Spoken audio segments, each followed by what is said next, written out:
if you are new, then you picked a great night to be in church, because tonight we continue this series. The message is called X Multiply. Let me hear you say X Multiply.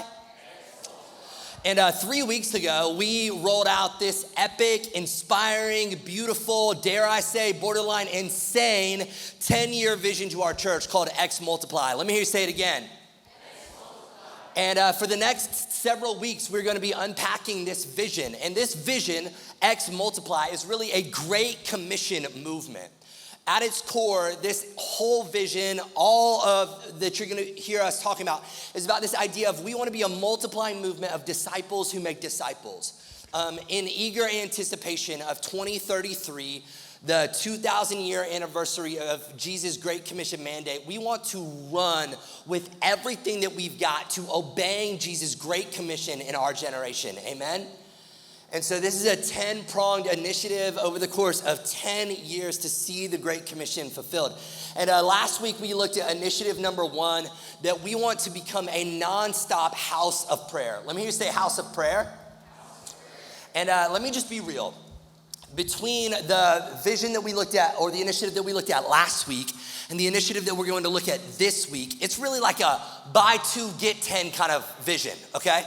Like, these are the two most important components in this entire vision, this idea that if we will become a nonstop house of prayer who truly believes that his presence is better than life, and if we will devote our lives to the initiative that we're gonna talk about tonight, then I believe that we're gonna get the other 8 initiatives thrown in with it.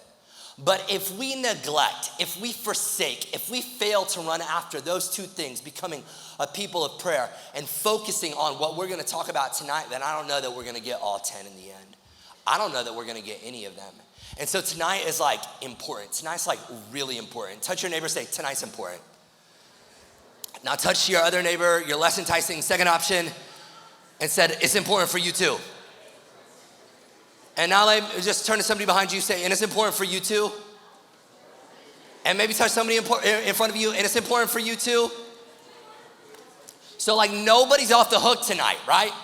You've all been forewarned that tonight is massively important for who we are and where we are going as a church. Do you know what the Great Commission is? If you don't, let me tell you what the Great Commission is, because this is God's vision for your life. Matthew chapter 28, verse 16, it says it like this. Now, the 11 disciples went to Galilee, to the mountain to which Jesus had directed them. And when they saw him, they worshiped him, but some doubted. And Jesus came and said to them, all authority in heaven and on earth has been given to me. Go, therefore, and make disciples of all nations, baptizing them in the name of the Father and of the Son and of the Holy Spirit, teaching them to observe all that I've commanded you. And behold, I am with you always to the end of the age. Now, what I want to do really quickly is I want to try to help drop you into the middle of that dynamic, epic, history-shaping moment with Jesus and his disciples. Jesus of Nazareth was an itinerant Jewish communicator. He lived in the 1st century, and he traveled around as a Jewish rabbi, and he performed miracles and fulfilled prophecy and made claims that he was actually God incarnate. And those claims got him killed. Jesus, at the hands of the Roman government, by order of Pontius Pilate, was executed on a Roman cross because he claimed that he was God. Something that was high treason in the Roman Empire and was seen as blasphemy if you were an Orthodox Jew. Now that is a literal historical fact. What I just told you today is not up to conjecture. It's not just a pastor or a religious person. There is no serious thinking intellectual who is worth their salt or has any credibility at all who would argue what I just told you. Jesus was a man who really lived, who really died. But he did something before all that happened. Jesus called 12 disciples. He invited 12 young Jewish boys to come and be his students, to come and be his apprentices. The Hebrew word is talmidim or talmidim. And he invited these young boys for 3 years to study Torah with him, for 3 years to understudy him, for 3 years to watch his life, observe his teachings, ask him questions. They talked with him. They ate with him. They traveled with him wherever he went. And as the Hebrew phrase goes, they lived in the dust of their rabbi. They lived in the dust of their rabbi. In the first century, disciples walked so closely to their rabbi that they would literally try to step in the footsteps where he stepped. Wherever they walked, wherever he walked, they would walk. And as they would try to walk so closely to their rabbi, because they wanted to be so close with their rabbi and model his way of life, the dust of the rabbi would literally kick up on these young disciples, and it was seen as the highest honor to be cloaked in the dust of your rabbi. Disciples were so zealous to be with their rabbi and to learn from their rabbi that disciples were known to follow their rabbis into the bathrooms when they went to the bathroom. They were so zealous that there was this one disciple, this is actually pretty crazy. One disciple wanted to learn from his rabbi and be so close to his rabbi that one night he snuck into his rabbi's room to observe how he performed the marriage act with his spouse. Now, when this disciple was caught, he said to his rabbi, he said, "This too is Torah and I must be taught." Not today, bro. Not that way. No way, no how is that what I'm advocating for tonight. But that was the level of intensity that these young Jewish boys wanted to follow after their rabbi. This was the obsessiveness that they had with being with and being like their rabbi. And for 3 years, these disciples, they listened to every one of Jesus' teachings. For 3 years, they hung on every one of Jesus' words. They studied him. They watched how he treated people and how he interacted with his parents and how he responded to children and how he treated sinners and how he prayed and how he saw money and sex and time and food and greatness and eternity. And his views became their views, and his way of life became their way of life. And on one of those days, this is in Mark 14, Jesus said, "I am your good shepherd, and I'm going to die, and when I do, sheep are going to scatter." I'm your good shepherd, I'm gonna die, and when I do, sheep are gonna scatter.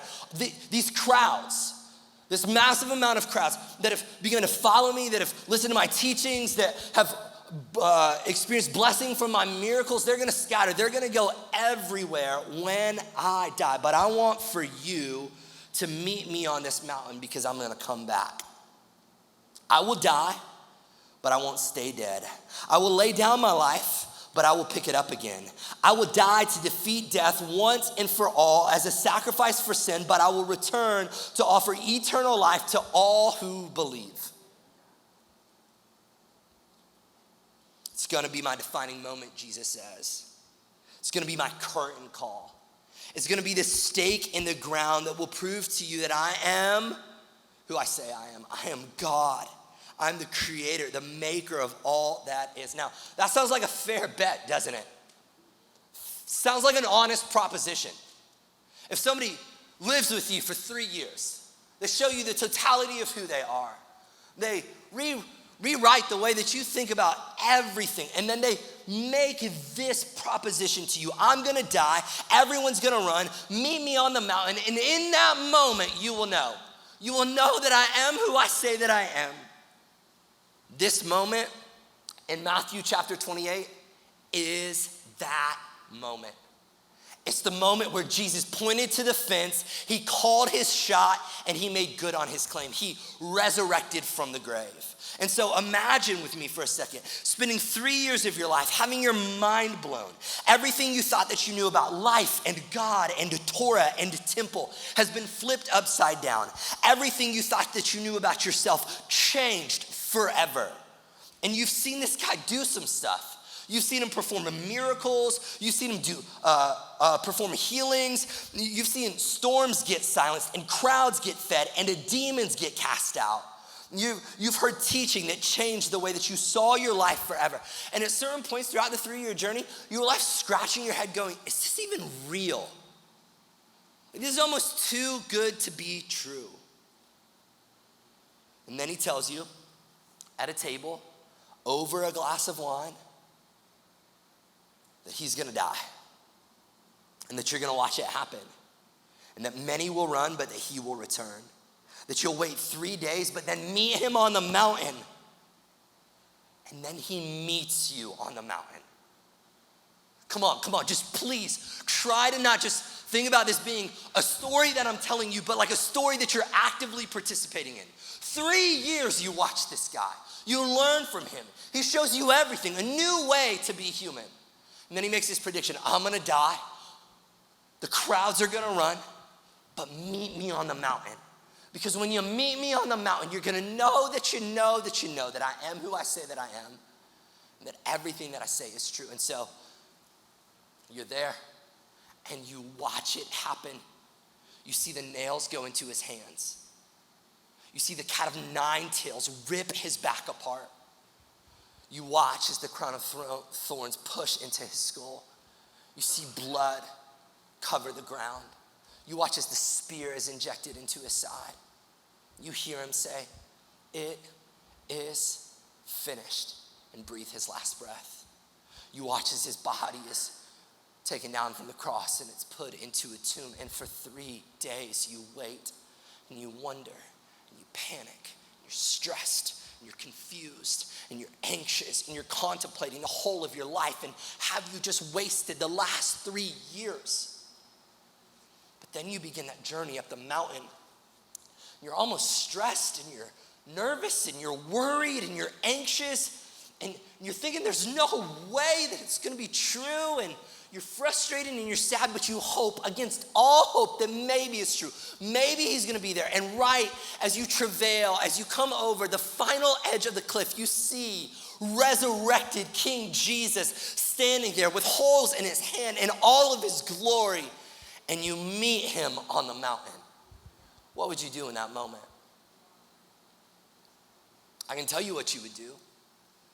Some would worship, but some of you would doubt. And I know that's what you would do because that's what they did. Some worshiped and some doubted. Some knew in that moment that they would spend the rest of their lives as one singular act of worship to the one true God. And some were still left questioning, I don't know. I don't know if this is it. I don't know if this is what I'm supposed to live for. I don't know yet if he's the one. But what would you do if, in response to what he says next, what would you do in response to the command that he makes on that mountain? When he looks at them and he says, "All authority on heaven and on earth has been given to me. I have proven that I have the authority and the ability in my hands." Jesus says, there's no authority or board or council or king or president or CEO or CFO with more authority than me. And I proved it to you because I called my shot, told you to meet me on the mountain. So here I am. So look right at me. Go and make disciples. Right back from the dead, freshly resurrected Jesus says, I've got all the power, all the authority. So go and make disciples. What would you do? How would you respond? What would your life become? I can tell you that for these 11 men, the way that they responded is they took that command with the utmost seriousness. Almost every one of them, to their dying breath, gave their very lives to live it out.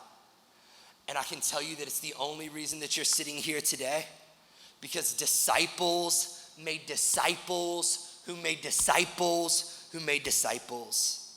And I want for you to know that that's the story that I'm inviting you into tonight.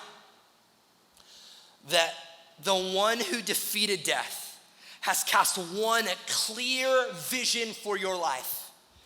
Be a disciple who makes disciples, who makes disciples, who makes disciples. That's it.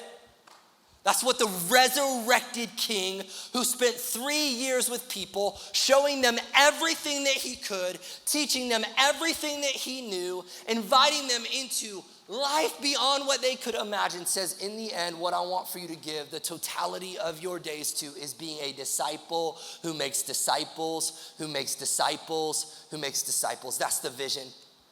If you want a vision for the next 10 or 20 or 30 or 50 or however many years you have left alive, it's to be a disciple who makes disciples, who makes disciples, who makes disciples. That's it. A lot of people waste a lot of time praying and asking God about their calling. A lot of people waste a lot of time going to coffee and lunch and breakfast with a pastor, asking the question, what am I called to? Should I make a career change? Should I date this person? Should I move to this city?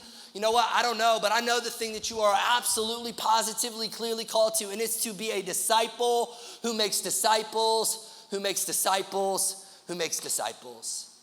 And I want to contend tonight that until you use your life to do that, until you give your life for that singular, audacious, beautiful, obsessive purpose, your life won't make any sense. On the end of every victory, you'll still find yourself wanting. And in the midst of every disappointment, you'll find yourself so confused. You will convince yourself into believing that God promised you things that he never promised you, and that he's holding out on you, and that there's something else for you, and that there's a greater story out there for you somewhere, if you will not determine with laser focus today that the reason you're on the planet and still have breath in your lungs is to be a disciple who makes disciples, who makes disciples, who makes disciples. I'm passionate about this tonight, y'all. And I so want you to get it in your bones. And I just want you to know, I've got about 100 different messages that I could preach for you on the Great Commission. I could tell you everything that you would ever want to know about the Great Commission. I could break it down for you in the Hebrew and in the Greek. I could tell you the process of making disciples. I could walk you on an historical journey from the first time the word disciple was ever used and who the first disciplers were and the way that it happened in secularization before it ever happened in Christianity, and the way that disciple isn't a Christian word, it's a human word. I could walk you through the structure of the Great Commission, the way that there is this call and there's this process, there's this command and there's this promise that he will be with us. I could walk you the way the Great Commission is hidden in the Bible from Genesis to Revelation. I could unpack for you every single part of it, like forwards and backwards and upside down.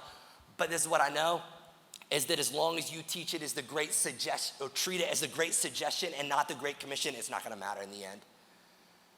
Until you start to see this as like not Joey telling you that it's like a good idea, not another pastor putting this verse in front of you as a nice recommendation for your life, but it's the resurrected, conquering king of the universe standing in front of you going, I've got one vision for how I want for you to spend your days. I've got one dream in my heart for you to experience the fullness of life, and it's for you to be a disciple who makes disciples, who makes disciples, who makes disciples. I want to lead the kind of church that obsesses over this. I want to lead the kind of church that rejoices over this, celebrates this, that gives to this, sacrifices for this. Like, I love causes and I love justice, but Jesus commands that we make disciples. I want to lead a church that prays for this, that understands this, that knows how to do this, that gets up in the morning thinking about this, that stops watching so much Netflix in pursuit of this, that rethinks vacations in light of this, that this is what you're talking about at coffee, this is what you're thinking about at work, this is what you're praying about on your commute, this is what you're making career decisions in light of. You say no to taking a job in a different state that pays more money because you're committed to this. You buy a smaller house that costs more money to stay in this city that's ridiculously expensive because you're committed to this. Because you want to give your life not to become a consumer, but to be a contributor who makes disciples, who makes disciples, who makes disciples. You organize your schedule around this. Your week revolves around this. You plan your retirement in light of this.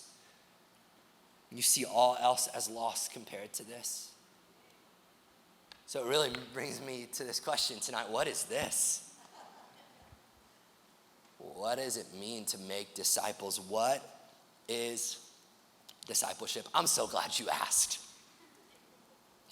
I want to introduce you to Jesus' model of transformation. Devin read it for us earlier, Mark chapter 3, verse 13. And he went up on a mountain and called to him those he desired, and they came to him, and he appointed 12, whom he also named apostles, so that they might be with him, and he might send them out to preach and have authority to cast out demons. And then it lists a bunch of names, right? Really awkward, funny, uncomfortable names. Like Boanerges, like really? Like Jesus changed his name to Boanerges? I think that's worse, Jesus. I would have stuck with anything other than Boanerges. But that's what Jesus does. He changes people's names. So what is discipleship? We're gonna put this up on the screen and man, take a picture of it, write it down, underline it, and then just begin to memorize it. Discipleship is in relationship, teaching someone to know Jesus, follow Jesus, and lead others to do the same. Discipleship is in relationship, teaching someone to know Jesus, follow Jesus, and lead others to do the same. And I'll be honest, almost 3 years into doing this with you guys, I feel like I don't know how I can bang that drum any louder. Like if you've come to Elevate City for any length of time, this has been the thing that I've just tried to beat into your head. And they say that when a leader finally gets tired of saying something, that's maybe about the point in time where people start believing it and catching a hold of it. I'm getting tired, y'all.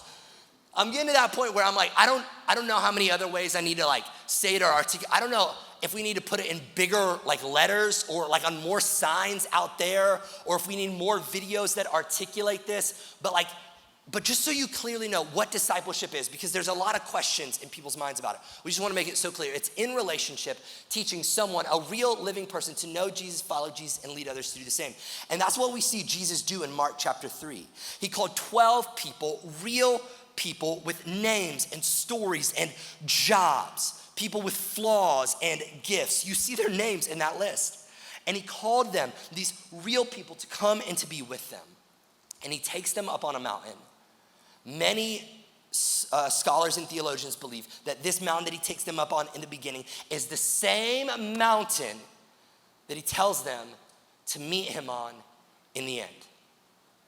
So at the start of 3 years, he brings them on this adventure, walks them up a mountain, and he says, I want for you to be with me so that you can become like me, so that you can do the things that I do. I want for you to get to know me by being in relationship with me. I want for you to follow me so you can start to live life like me, to become who I am. And then I want for you to use your life to lead others to do the same, because once you've tasted and seen, it is too good to keep to yourself.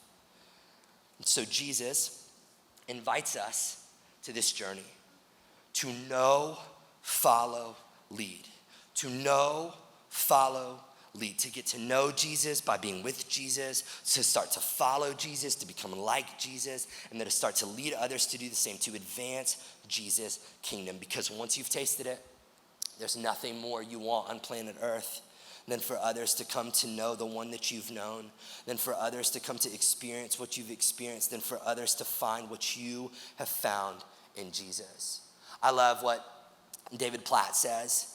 He says, making disciples of Jesus is the overflow of delight in being disciples of Jesus. You know, one of the reasons that many have never made disciples is because they have never been discipled.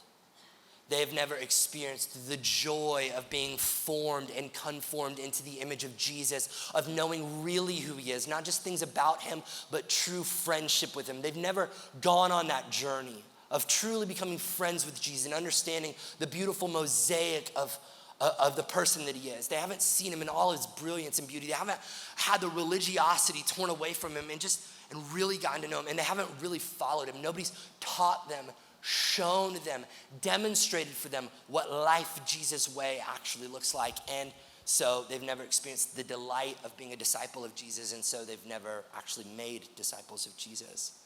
You know, discipleship, as I said earlier, it's gonna come up on the screen really big.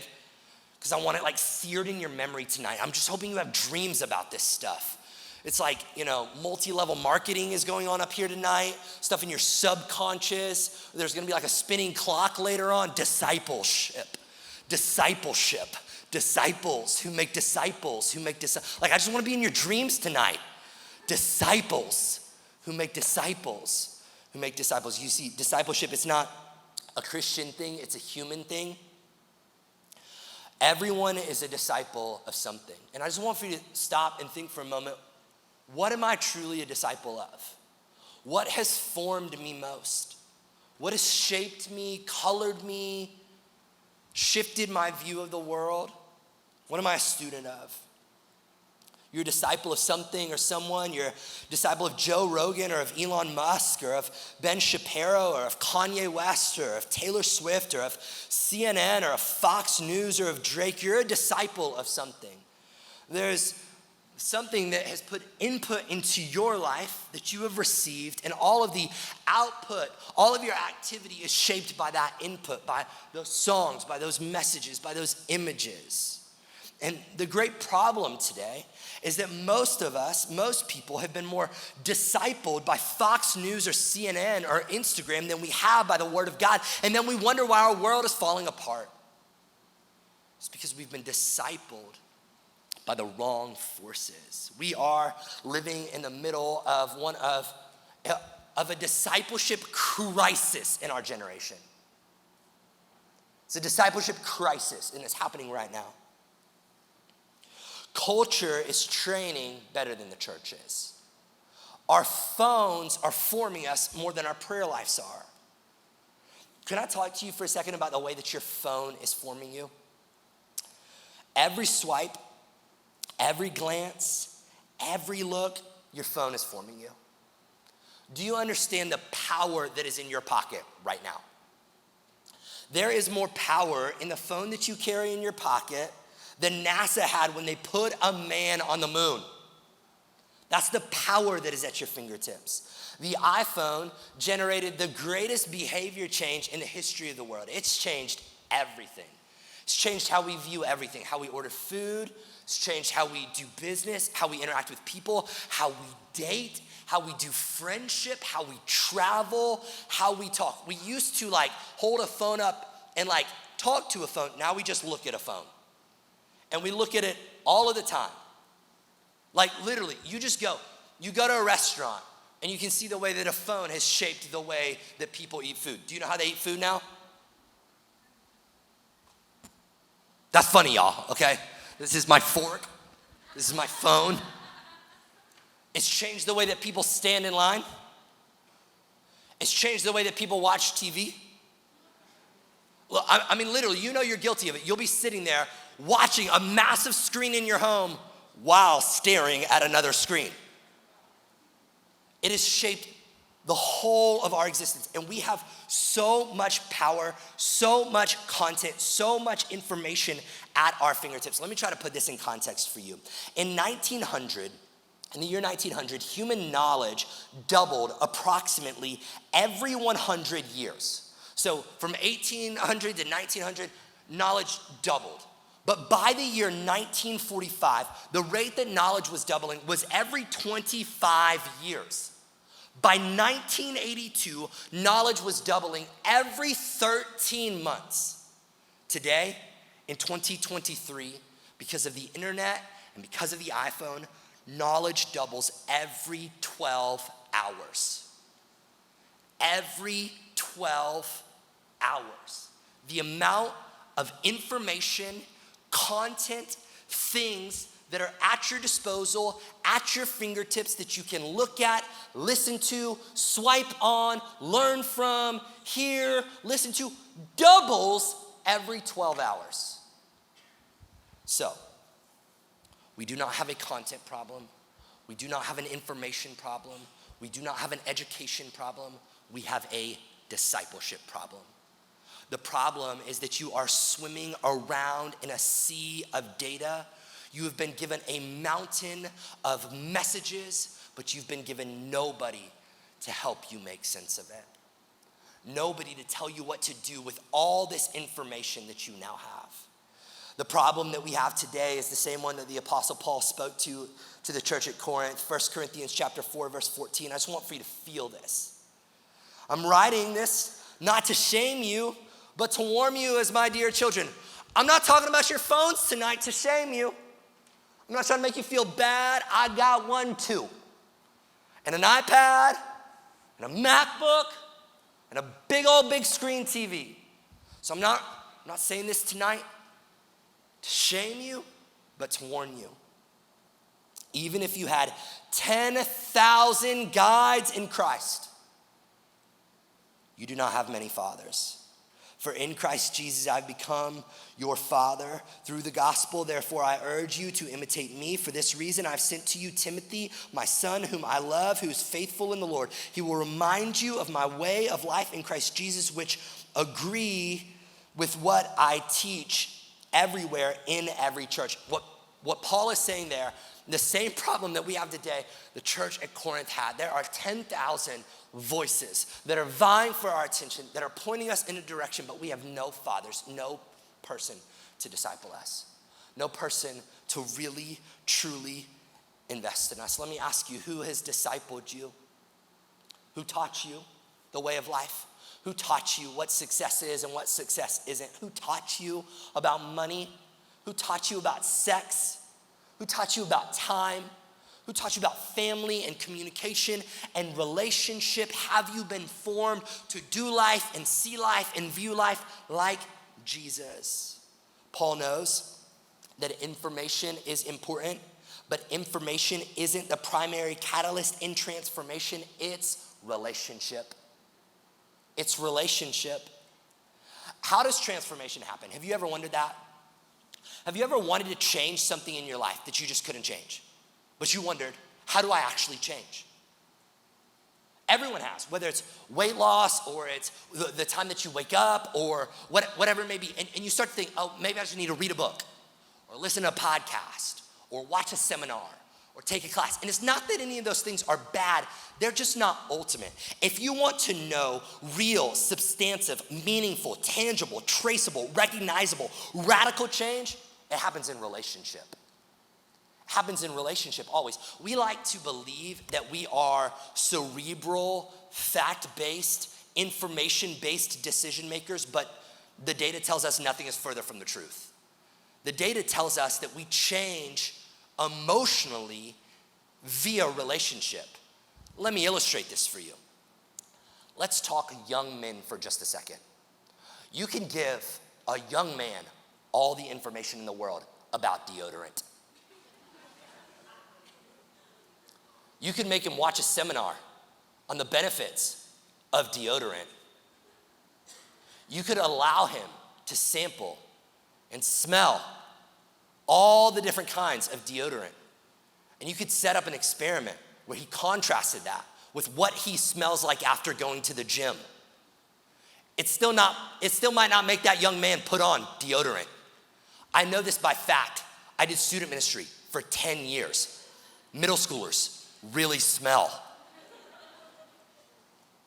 You could likewise lecture that man about style, money, good health habits, and how good Taylor Swift's songs are.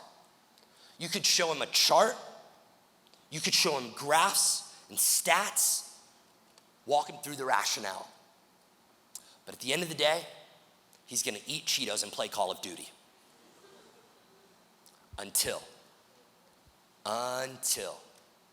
some girl looks at that guy for longer than 3 seconds. And in that moment, everything changes. All of a sudden, he loves deodorant. And he loves waking up early. And he is happy to change his style. And he will listen to Taylor Swift's entire catalog. Change will happen in an instant. Do you know why? Relationship. And until your experience in Christianity moves beyond you sitting in auditoriums much like this, next to hundreds of people listening to one guy speak, and it transitions into a life-on-life relationship where you can learn from others who Jesus really is and how to actually follow him, you'll never see the tangible life change happen that you want to see happen in your life. It happens in relationship. Can I tell you another place that it happens? Over the course of time. Over the course of time. As best as we can discern, the Bible indicates that the disciples were with Jesus for about 3 years. Now, let's just assume for a second that they were with him for 10 hours a day. And for the sake of that argument, let's say they had a couple days off each month. And that would give them about 340 days of discipleship in a year. Now, let's do the math real quick. 10 hours a day, 340 days a year, for 3 years equals 10,000 hours. The disciples spent 10,000 hours with Jesus. And you want to try to microwave Christianity in 1 hour once a week. And wonder why our lives don't look like their lives. Now, if you've done any leadership study before, maybe you've read Malcolm Gladwell's Outliers. And you know that in order for you to be an expert in something, it takes 10,000 hours of study in that craft. Piano, music, art, business, speaking, 10,000 hours. Jesus knew what he was doing. He said, I want to have such close proximity with you and such intense life with you, in relationship with you, to form you and shape you over the course of these 3 years for 10,000 hours so that you might become an expert in being a disciple who makes disciples, who makes disciples. And so I just want to tell you tonight that what we're talking about tonight is going to require something of you. You see, salvation is free, but discipleship is very costly. And what it's going to cost you is your time. It's going to cost you reorganizing your schedule. It's going to cost you shifting your plans, reprioritizing your time, possibly canceling a vacation, maybe even quitting a job, or telling your kids no to playing a sport, or hold on, maybe you not playing a fantasy sport. If you actually want to experience discipleship, there's no growth without time. I want to tell you that the best time to be discipled is when you're young. Like if you are under the age of 25 and you are listening to this message, I hope that it is like grabbing your heart tonight and something's beating out of your chest and you're going, it's me, it's now, it's a must. I need to forsake everything else. It doesn't matter if I make a lot of money this year. It doesn't matter if I get to play a lot of golf this year. It doesn't matter if I get to travel this year or spend a lot of time with my friends. It doesn't matter if I meet my spouse this year. I must get discipled this year. I must understand this and learn this. We've learned so much at this point from like cognitive behavioral development about the way that people's brains work and the brain synapses. The best time to get discipled is when you're young. It's just like built into the human genome. But there's another reason for it, and it's because the amount of time that you have at your disposal when you're young isn't the same that you have when you're old. Like, this is just real talk with you, and this is an excuse. I'm just trying to be honest with you. As you get older and your responsibilities increase, the pressures of life, the demands of life are going to make it very difficult for you to embrace the kinds of relationship that you need and to devote the kind of time that you need to devote to really be discipled. Like, I see it happen. I'm just being honest. It's heartbreaking. And I know some of you, like, you're not even gonna know what to do with it because you're gonna be like, okay, so did I just miss it? And maybe you missed the window unless you'll make some radical changes in your life. But I had to devote hours upon hours upon hours of time and study and relationship with people to get to the point that I am today, where in the midst of having kids and a wife and a mortgage and paying bills and cutting grass and going on vacations, like all of that, I have to be able to do that with discipleship already as the foundation. If not, it's all gonna come unraveled at the seams. And a lot of times we sell people this version of Christianity where it's like, I'm gonna give you this bite-sized, fun-sized Jesus who's going to fit in your schedule, and he's gonna lead you on the adventure of a lifetime and make your life exponentially better. And you're gonna be a spiritual giant if you'll just do this one thing 4 minutes of the week. it doesn't work. It doesn't work like that. You need massive amounts of time. And so the best time to do it is when you're young. And can I tell you the second best time to do it? Right now. This instant, this moment. I hope that that doesn't let any of you off the hook, but it raises the severity for how important this call is right now to get discipled so that you can become a disciple who makes disciples, who makes disciples, who makes disciples. It's time to stop putting it off. Now, let me talk to you real quick about the power of multiplication, about the power of what would actually happen if a room this size, full of this many people, determined tonight that we were all going to make this the one clear vision, mission, direction of our lives, that we were going to be disciples who make disciples, who make disciples, who make disciples. I want to talk to you about the power of multiplication, about the insanity of multiplication, because this was Jesus' genius idea. And just think about it for a moment, okay? Just imagine that Jesus rolls out this game plan strategy to all the angels in heaven. He's up there. He's like, guys, it's about to be go time. I'm headed to earth. It's game time. Are you ready for the plan? He steps up to the mic. He goes, I'm going to go. I'm going to be born of a virgin to a teenage little girl in the middle of a nowhere town. I'm going to have a blue-collar dad.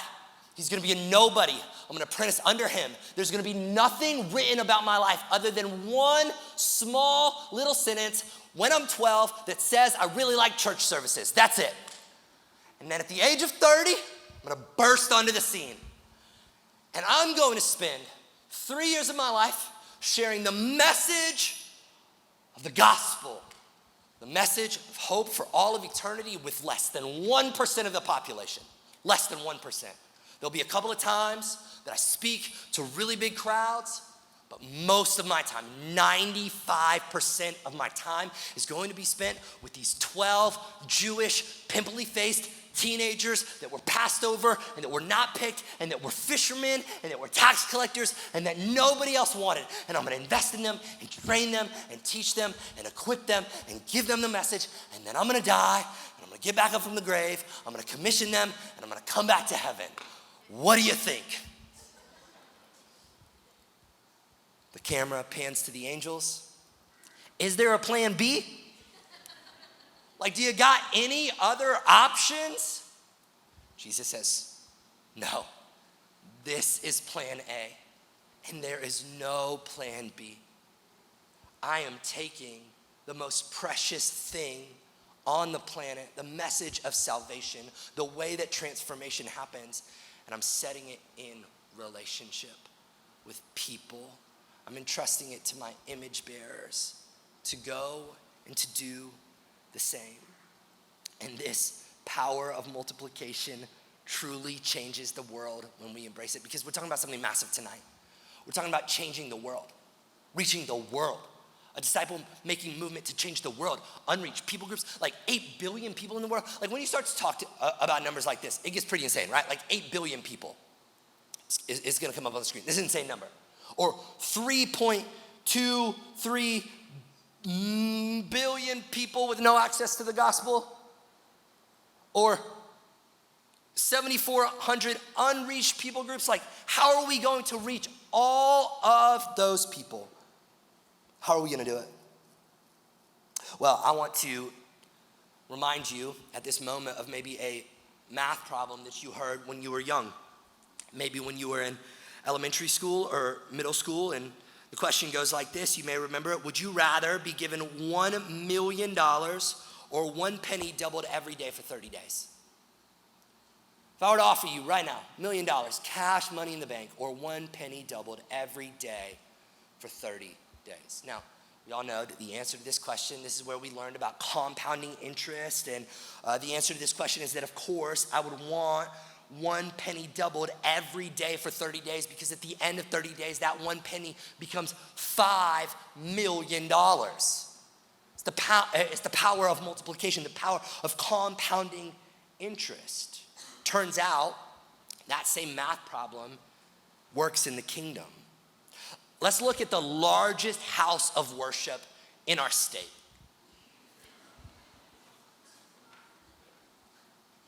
You laugh because you know it's true. Let's imagine for a second that we filled the largest house of worship in our state every single day. Not every single week, but every single day. 100,000 people. And I got up there and I preached the greatest message the world has ever heard. And 20% of them gave their lives to Jesus. 20% of the people just surrendered, gave their lives to the Lord. That's 20,000 people. That'd be a pretty great day, right? 20,000 people giving their life to Jesus. Now, let's imagine that we did that every single day for 365 days. 20,000 people, that'd be 7 million people coming to know Jesus. By me getting a ton of people in a stadium, preaching a message, 20% of them coming to know Jesus every single day. Every single day. We can't get people to come to church every single week, much less every single day. So the strategy's already not gonna work, but let's just suppose that it does. 20,000 people saved every single day, 7 million people. I would love to be a part of a church full of 7 million people in 1 year. That would be nuts. But now let's stop and think for a second. If we run that play of just adding people, one guy preaching, doing all the work, everybody else just sitting there watching, how long will it take for us to reach the world for Jesus? To reach 8 billion people, it would take 1,095 years. We will not fulfill the Great Commission in our lifetime. So there has to be another way. What if we did a different strategy inspired by the original math problem? And instead of preaching to 100,000 people every day, suppose you made one disciple every year. And you focused on their development and you equipped them to make their own disciple every year. Well, if you did that, at the end of the year, you would have one disciple. Doesn't look real great in light of 7 million. But at the end of the 2 years, you'd have 4 disciples. At the end of 3 years, you'd have 8. At the end of 4 years, you'd have 16. At the end of 5 years, you'd have 32. At the end of 6 years, you'd have 62. At the end of 7 years, you'd have 128. This isn't looking so good for us. This is kind of a slow burn. How long is it gonna take for this math to catch up? How long, if we run this disciple-making effort, will we reach the world for Jesus? 34 years. In 34 years, if one person makes a disciple who goes and makes a disciple, and then each person does that same thing every year, in 34 years, we will reach the world for Jesus. And I just wonder, is there anyone who will be that someone tonight? Is there anyone who will say, I will use with my sweet, precious, singular life, I will devote it to using my days and my time to make a disciple every year, who will make a disciple every year for the next 34 years, because maybe I could be the one that Jesus uses to fulfill this great commission through. You see, something profound happens when we take a multiplication mindset. 2 Timothy chapter 2, verse 2 says it like this: what you have heard from me in the presence of many witnesses, entrust to faithful men who will be able to teach others also. You see, that's a mindset of multiplication, discipleship to the 4th generation. Paul says, what you've heard from me, he says this to Timothy, entrust to faithful men who will be able to teach others also. That's the goal, is that I would make disciples. If you've ever wondered why I say it 4 times when I say it, this is the reason. I'm a disciple who makes a Timothy, who takes it to faithful men who are able to teach others also. To the 4th generation, a disciple who makes disciples, who makes disciples, who makes disciples. That's the call. And when we live and work and pursue in that way, the message of Jesus makes it to the ends of the earth. So let me show you how we're gonna do it. This is our X multiply, equip X rollout. Over the course of the next 10 years, we wanna see 10,000 disciple makers trained through Equip X. Equip X is a discipleship formation journey that helps people know Jesus, follow Jesus, and lead others to do the same. Equip X are groups that are made up of 1 disciple maker and 3 disciples, and the group will meet weekly for the purpose of knowing Jesus, following Jesus, and leading others to do the same. And our hope is that every single one of you would step into being a part of this when we roll it out in January. Now, one of the requirements for somebody to go through Equip X is that you've already been through Equip. So if you're wondering, what is my step tonight? Where do I go from here? You're talking about something in January, and Joey, I've got my heart beating out of my chest right now. I must make, it's gonna be my dreams tonight. I must make disciples now. Well, you need to go through Equip. And if you want to get into Equip, then you can hop into base camp after service. We'll tell you all about how to do that, and we'll get new Equip groups launched, but you need to go through Equip so that when we roll this out in January, that you'll have an opportunity to be a part of it. But this is the other thing that I wanna tell you, is that you can start this right now. You don't need to wait on us. You need to be thinking about, who are the 3 people in my life that I want to devote the next year of my life to teaching them everything that I know about Jesus, to teaching them how to follow Jesus to the best of my ability, and to help encourage, inspire, and push them to lead others to do the same. And you just start carving out time in your schedule to do life with them and relationship with them, and to pray with them, and to bring them into this idea. Because if you don't start to make time for it today, if you don't start to run towards it today, it's not just gonna happen. It's not just going to all of a sudden snap our fingers, we roll this thing out in January, and boom, you're running after it. You need to start making plans for it right now, today. Dallas Willard, I'm sorry, I got ahead of myself. I wanna say one more thing, and then I'll tell you these 2 quotes. If you did this, if you discipled 3 people, and just one of those 3 people went on to disciple 3 people, and just one of those people went on to disciple 3 people, and this is how you spent the next 10 years of your life. So just really catch a vision for it. You determine sometime in the next week, day, month, I'm gonna do it. I'm gonna carve out time in my schedule to let 3 people have access to my life, to do relationship with them, to spend time with them, to teach them to know Jesus like I know Jesus, to follow Jesus how I follow Jesus, and then try to inspire them to lead others to do the same. If you did that for the next 10 years, and you took 3 people and only one of them multiplied, at the end of 10 years, you would have 5,301 people who were impacted by your life.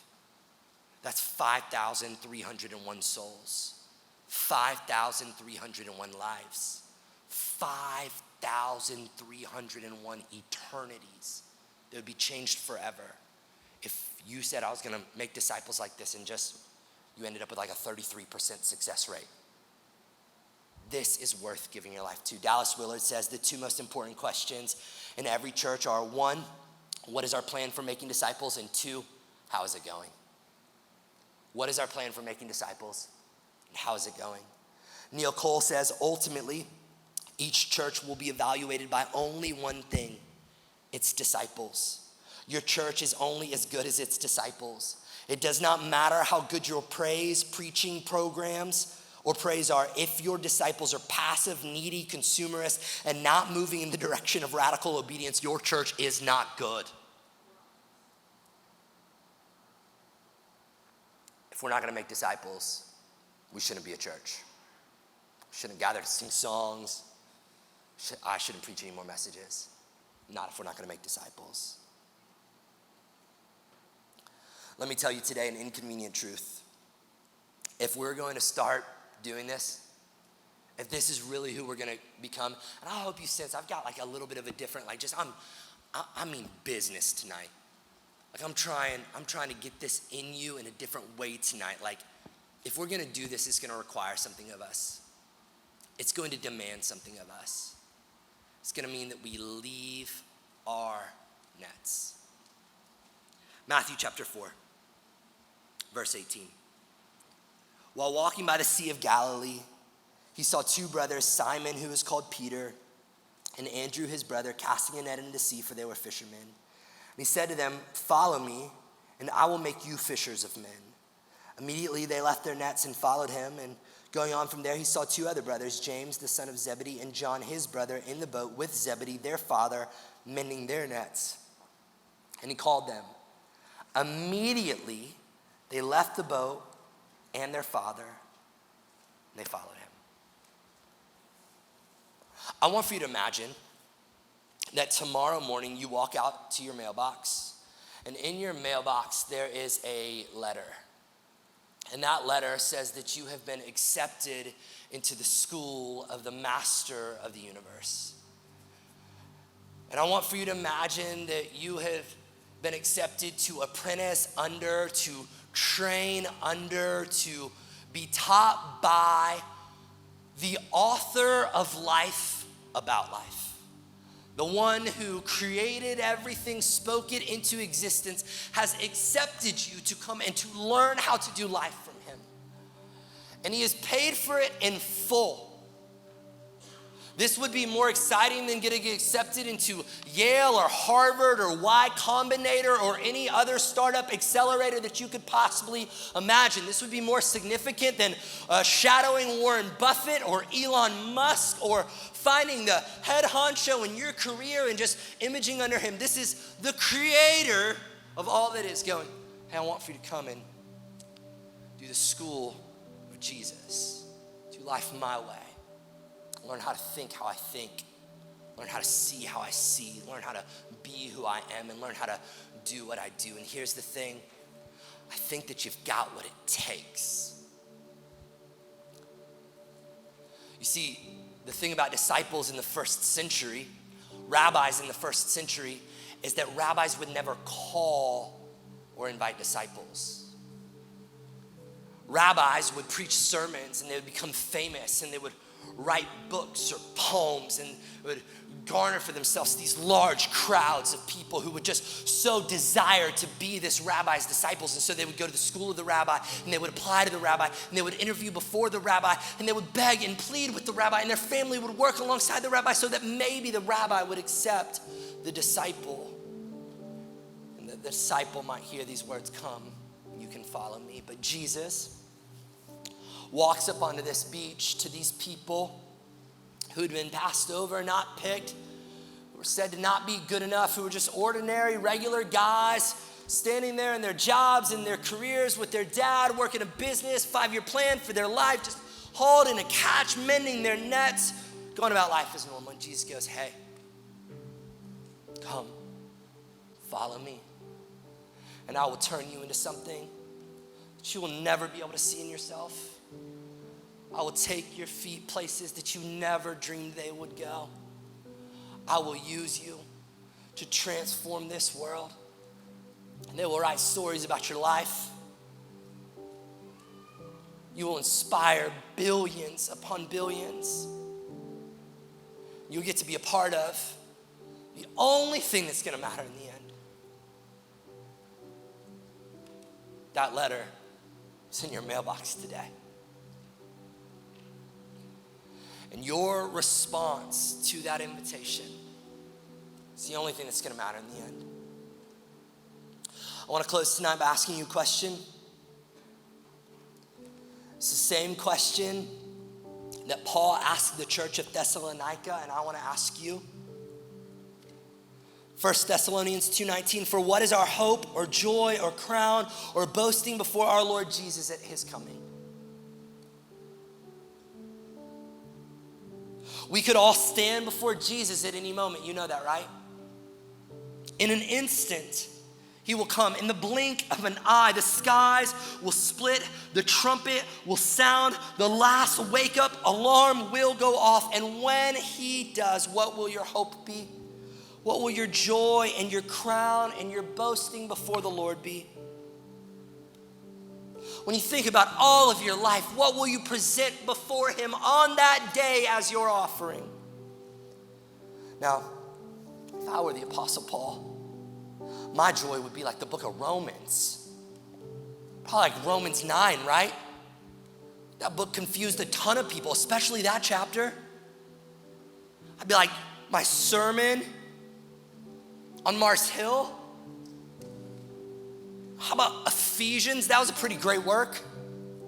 Or what about the one time that I got shipwrecked for you, Jesus? Or what about the time that I got snake bitten for you? Or what about the time when I was preaching and that boy fell out of the window and I raised him back from the dead and came up and we took communion together? That's my crown if I'm the Apostle Paul. If we're honest,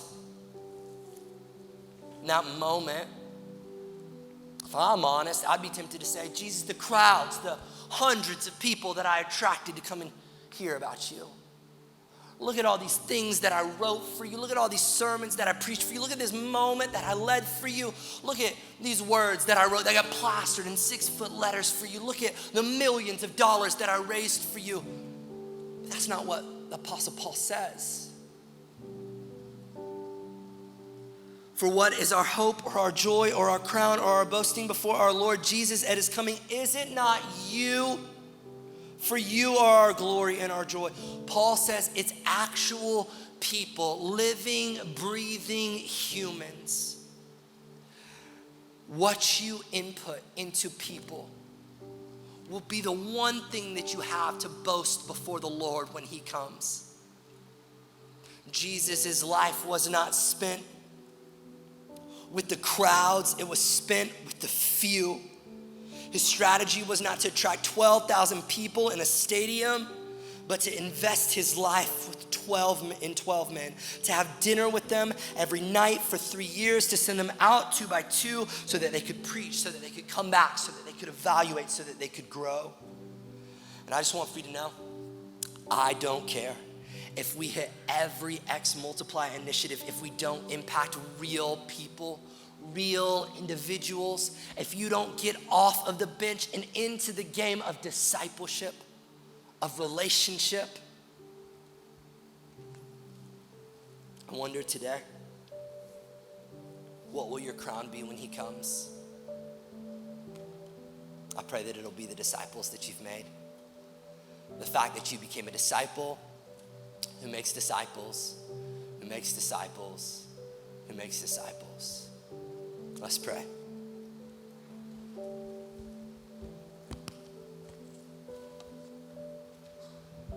Jesus, would you raise up some people today who are tired of doing life the way that society tells us we're supposed to do it?